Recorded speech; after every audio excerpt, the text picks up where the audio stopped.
ধসে পড়ছে একের পর এক ভবন, প্যাগোডা। শুক্রবারের ভয়াবহ ভূমিকম্পে ধ্বংসস্তূপে পরিণত হয়েছে মিয়ানমারের মান্দালয় শহর। শনিবার সকাল থেকে শুরু হয় উদ্ধার কাজ।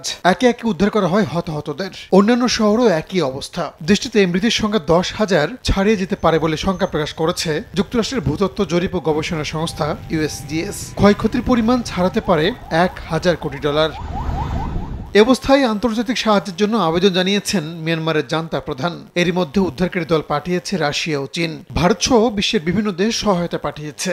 মার্কিন প্রেসিডেন্ট ট্রাম্পও সহযোগিতার আগ্রহ প্রকাশ করেছেন।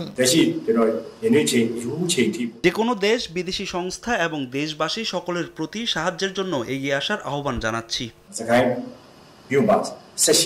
ভূমিকম্পে থাইল্যান্ডেও ব্যাপক ক্ষয়ক্ষতি হয়েছে। ধসে পড়েছে বেশ কিছু ভবন, চাপা পড়ে আছেন শতাধিক মানুষ। ব্যাংককে ধসে পড়া 30 তলা ভবনের ধ্বংসস্তূপে চলছে উদ্ধার কাজ। নিখোঁজদের হন্য হয়ে খুঁজছেন উদ্ধারকর্মীরা।